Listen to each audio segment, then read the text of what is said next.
Assalamualaikum warahmatullahi wabarakatuh. Anak-anakku yang solih-solihah, pada kesempatan yang berbahagia ini kita akan belajar bersama berkaitan dengan toharoh.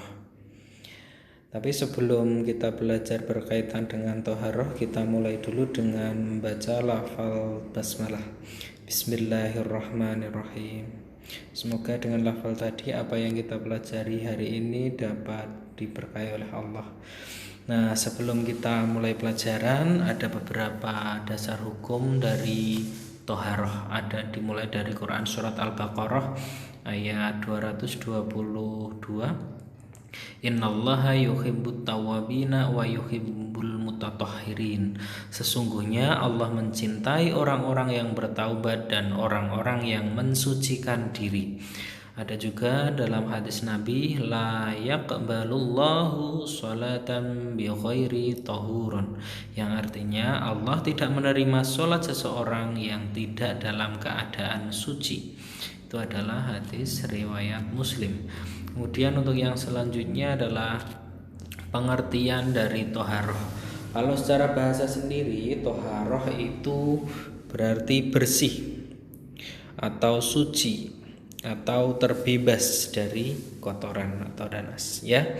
Nah, tapi secara istilah sendiri, toharoh itu artinya menghilangkan hadas atau najis yang menghalangi ibadah-ibadah sejenisnya dengan air, atau menghilangkan hukumnya hadas dan najis dengan tanah, ya. Nah, kita akan pelajari bersama berkaitan toharoh atau bersuci. Nah, pembagian toharoh itu ada dua kategori, ada toharoh lahir dan toharoh batin. Toharoh batin adalah membersihkan diri dari berbagai macam kemusyrikan dan kemaksiatan. Contoh, menguatkan tauhid dan beramal soleh, mensucikan tauhid agar kita tidak menyembah selain Allah dan sebagainya. Kemudian ada juga toharoh lahir, yaitu bersuci dari kotoran.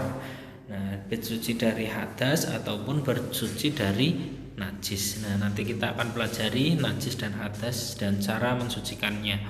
Nah, kalau cara mensucikan hadas dan najis itu nanti ada berwudu, mandi atau tayamum. Ketika sedang tidak ada air maka itu pakai tayamum, ya. Serta membersihkan najis dari pakaian, badan dan tempat-tempat sholat. Itu nanti ada tata cara membersihkan najis, ya. Selanjutnya berkaitan dengan macam-macam air. Nah, di pertemuan sebelumnya saya sudah tanyakan macam-macam air, ya. Nah, kalau macam-macam air itu ada dibagi menjadi 4 kategori, yaitu air yang suci dan mensucikan atau bisa disebut sebagai air mutlak.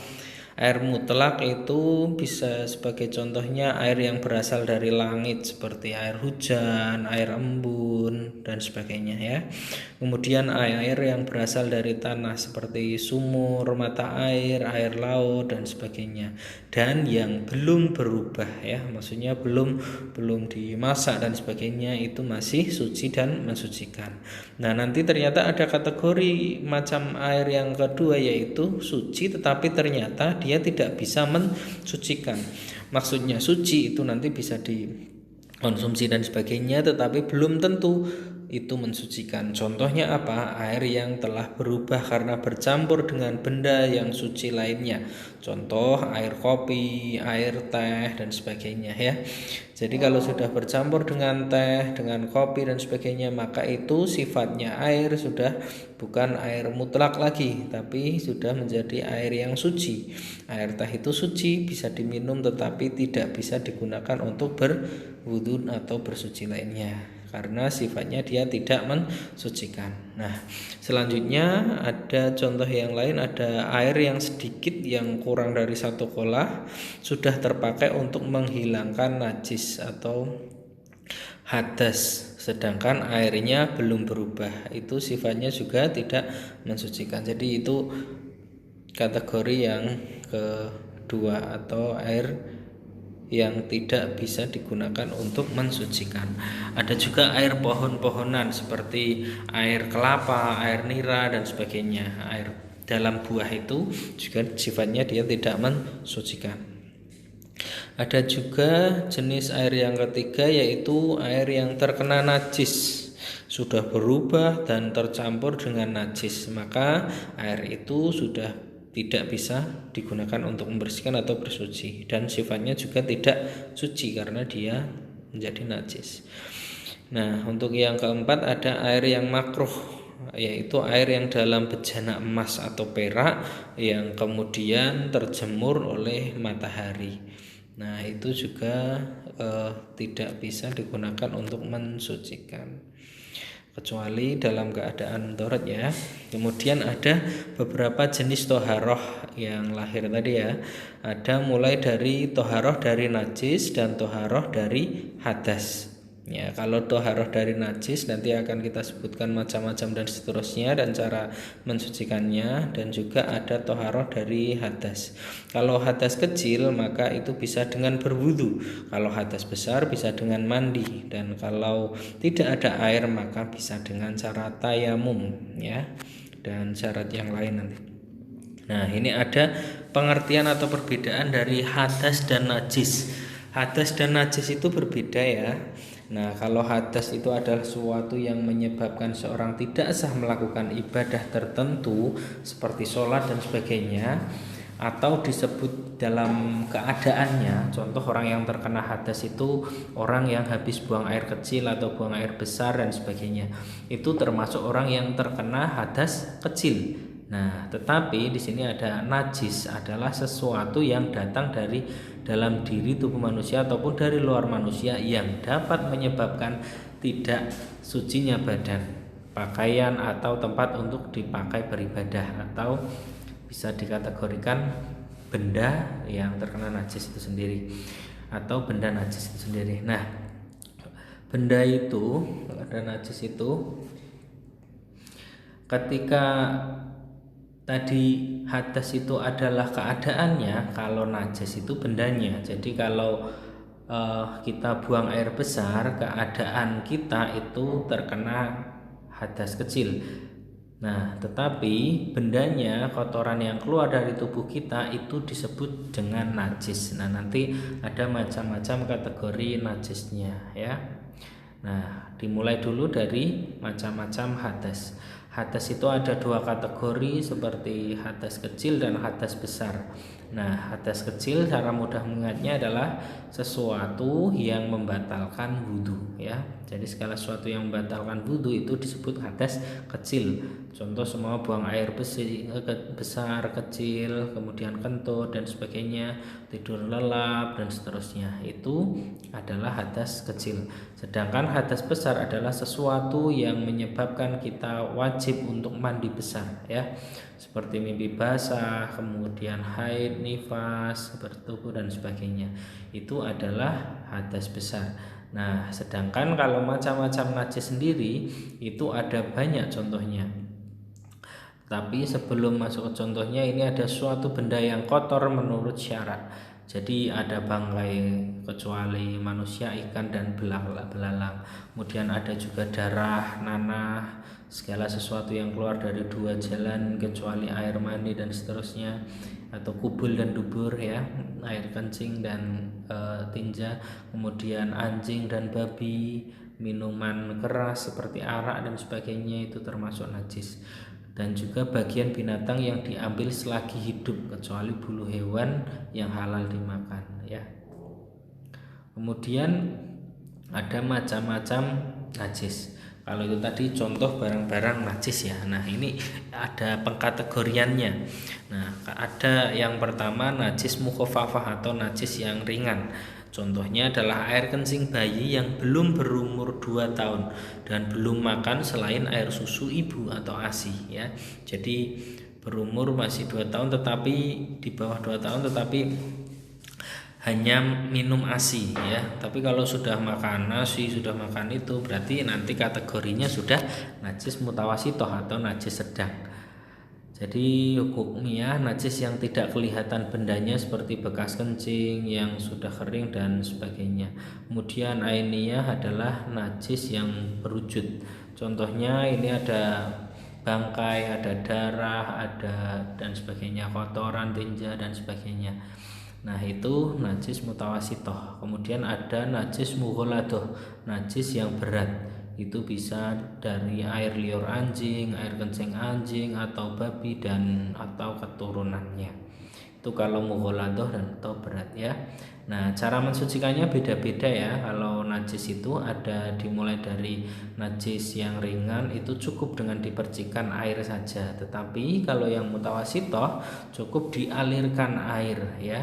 Jadi di airnya dibuat mengalir gitu, kayak disiramkan dan sebagainya. Kemudian kalau yang ainiyah caranya dibasuh sekali, setelah sifat najisnya, warna, bau, rasanya hilang ya, dibasuh sampai sifat najisnya hilang. Itu cara membersihkan yang najis mutawasitoh.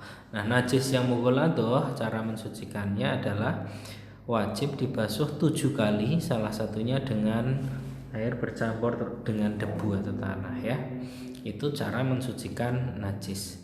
Kemudian ada najis yang dimaafkan atau disebut najis ma'fu, atau najis yang kita tidak tahu keadaannya. Contoh seumpama bangkai hewan yang tidak mengalir darahnya, kemudian ada darah yang sedikit atau nanah yang sedikit.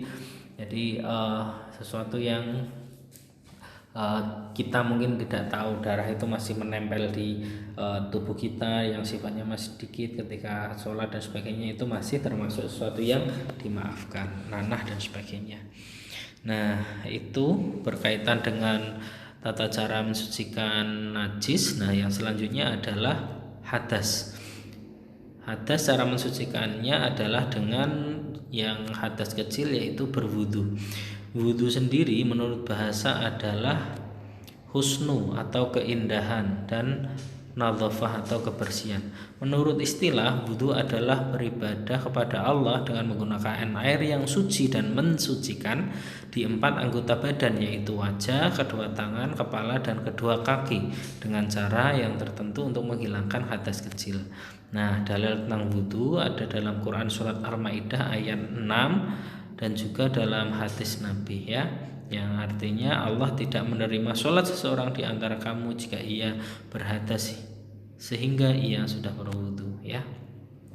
Kemudian rukun wudu atau wajib wudu atau fardu wudu itu dimulai dengan niat, kemudian membasuh muka, membasuh kedua tangan sampai 2 siku, mengusap atau menyapu bagian kepala, membasuh kedua kaki sampai dengan mata kaki, dan itu semua dilakukan secara berurutan. Jadi rukun wudu yang wajib tidak boleh kita tinggalkan ada berapa?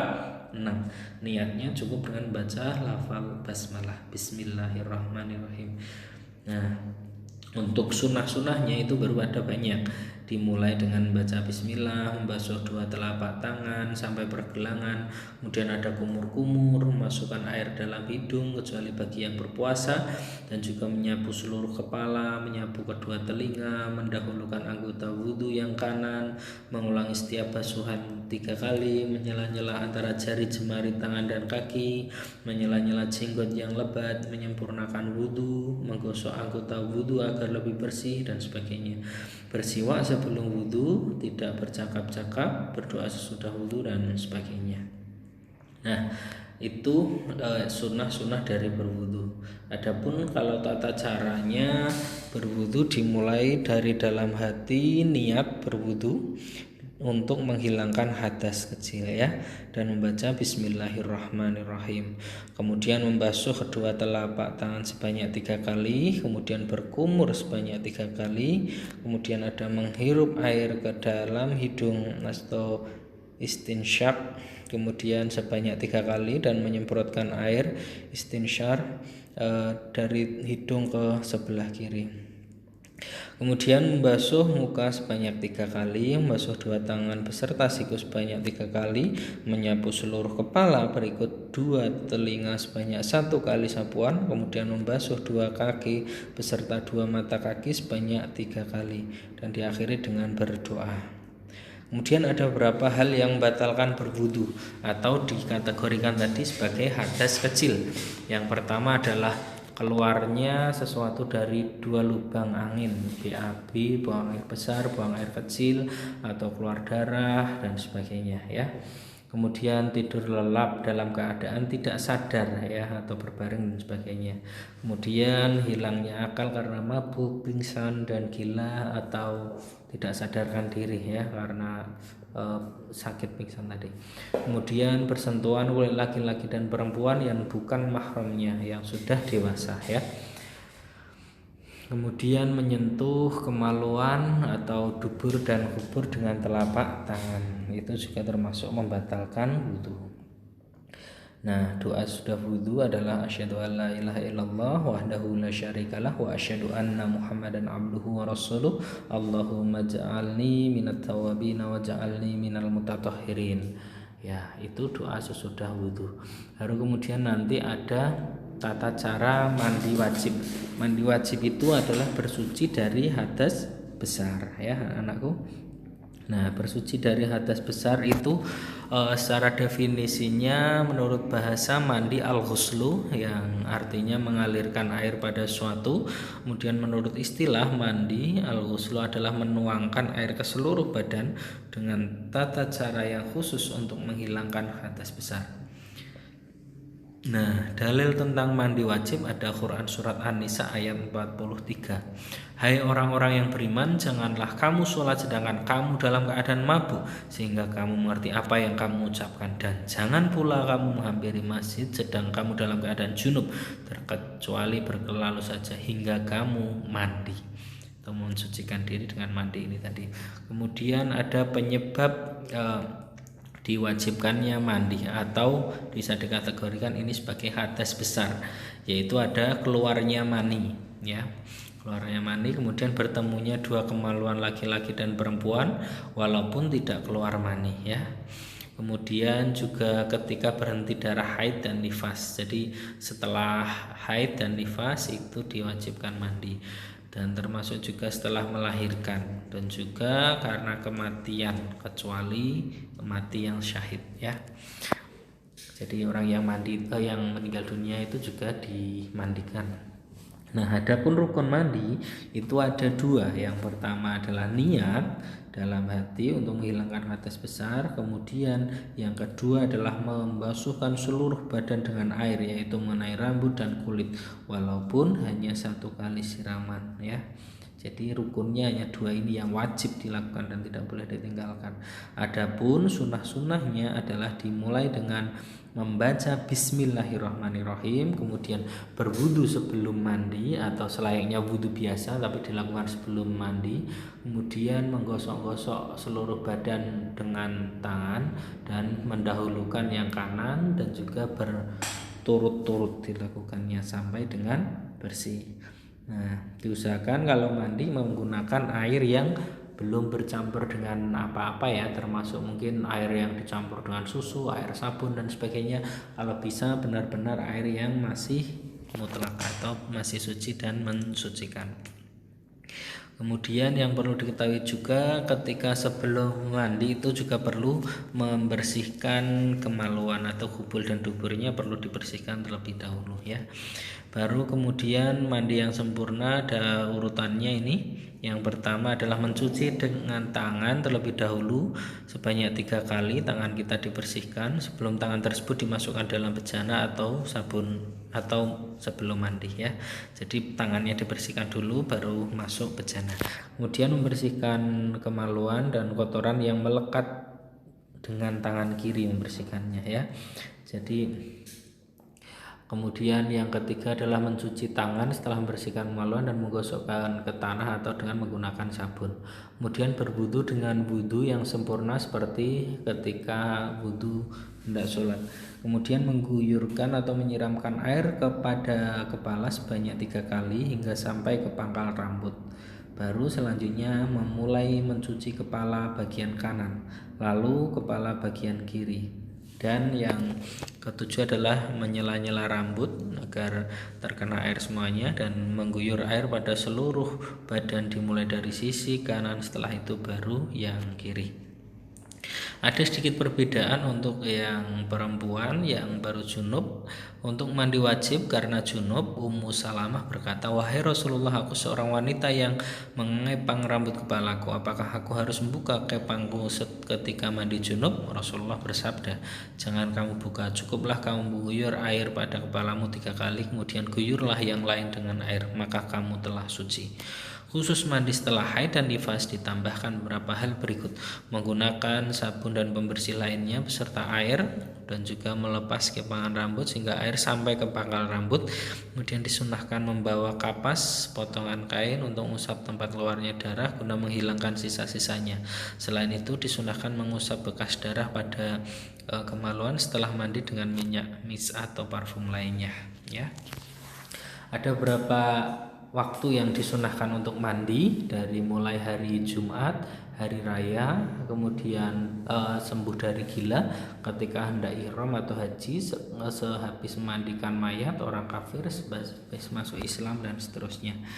Nah, ada lagi tata cara tayamum. Tayamum secara bahasa artinya al-khosdu, yang berarti maksud.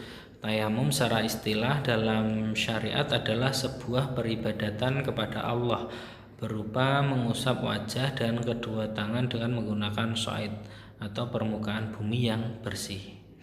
Nah, ada dalilnya Quran surat Al-Maidah ayat 6 dan hadis Nabi, ya, hadis riwayat Muslim. Nah, alat atau media untuk tayamum itu adalah seluruh permukaan bumi yang bersih, baik itu berupa pasir, batuan, tanah yang berair, lembab ataupun kering, dan seterusnya. Nah, jadi permukaan itu bumi seluruhnya itu bagiku Nabi Shallallahu Alaihi Wasallam dan umatku sebagai tempat untuk sujud dan sesuatu yang digunakan untuk bersuci. Nah, yang diperbolehkan untuk tayamum atau tidak berwudu itu, yang pertama syarat mutlaknya adalah jika tidak ada air yang suci dan mensucikan, ya, jika tidak ada air yang mutlak, baik dalam keadaan safar, perjalanan ataupun tidak. Nah, kemudian kalau terdapat air, jumlahnya terbatas, jadi hanya cukup untuk keperluan tertentu, untuk makan dan sebagainya. Kemudian bersamaan dengan adanya kebutuhan lain yang memerlukan air untuk minum dan masak dan seterusnya. Adanya kekhawatiran jika bersuci dengan air maka membahayakan badan atau semakin lama sembuh dari sakit yang parah. Tapi kalau hanya sakit biasa yang terlalu ringan maka ini tidak masalah dari ini. Kemudian ketidakmampuan menggunakan air atau berwudu dikarenakan sakit dan tidak mampu bergerak untuk mengambil air wudu, dan tidak adanya yang mampu membantu untuk berwudu atau dalam keadaan sakit, dengan khawatiran habisnya waktu sholat, termasuk juga di tempat yang sangat dingin dan sebagainya, seperti di kutub utara dan sebagainya, yang kategorinya mungkin kalau pakai air dan sebagainya bisa menambahkan sakit dan seterusnya, maka itu boleh menggunakan tayamum. Nah, syarat tayamum itu sudah masuk waktu sholat.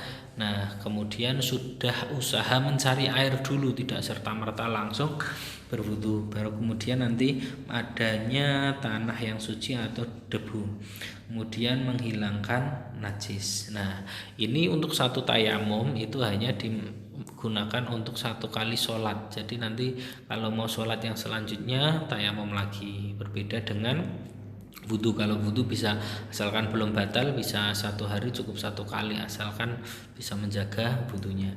Kemudian fardu tayamum atau rukun tayamum dimulai dari niat, mengusap muka dan mengusap kedua tangan sampai siku, itu yang wajib, ya. Dan sedangkan untuk sunnahnya itu adalah membaca basmalah atau bismillahirrahmanirrahim sebagai niatnya, dilanjutkan menghembuskan tanah supaya tipis atau tangan yang habis digunakan untuk menyentuh debu itu ditiup.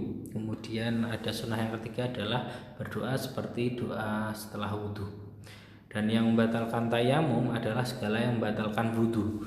Telah ditemukan air bagi orang yang bertayamum karena ketidakadaan air. Kemudian yang ketiga adalah telah adanya kemampuan menggunakan air kalau kita sedang sakit atau kesulitan tadi. Kemudian tidak sakit lagi bagi orang yang bertayamum karena sakit, ya. Terima kasih, itu saja yang dapat kami sampaikan. Ada sesuatu tambahan yang berkaitan dengan adab buang hajat, kita tidak boleh membawa apapun yang ada nama Allah kecuali jika takut hilang, dan membaca basmalah ketika masuk dan tidak berbicara ketika ada di dalam kamar mandi. Kemudian tidak menghadap kiblat atau membelakangi. Hal ini untuk harus menjadi perhatian setiap muslim ketika membangun kamar mandi, jadi agar tidak menghadap kiblat. Kemudian jika sedang berada di perjalanan tidak boleh melakukannya di jalan atau di bawah teduhan, harus menjauhi liang hewan atau lubang-lubang tempat sembunyi hewan. Kemudian tidak kencing berdiri, termasuk ketika di kamar mandi juga tidak berdiri, diusahakan tetap duduk kecuali jika aman dari percikan seperti kencing di tempat kencing yang tinggi, kecuali tempat kencingnya itu sudah memang disetting tidak ada percikan yang bisa kembali ke celana dan sebagainya. Kemudian membersihkan tangan dengan air dan sabun jika ada, dan mendahulukan kaki kiri ketika masuk dan keluarnya dengan kaki kanan. Kita akhiri pertemuan kali ini dengan baca hamdalah. Alhamdulillahirabbil alamin. Terima kasih. Assalamualaikum warahmatullahi wabarakatuh.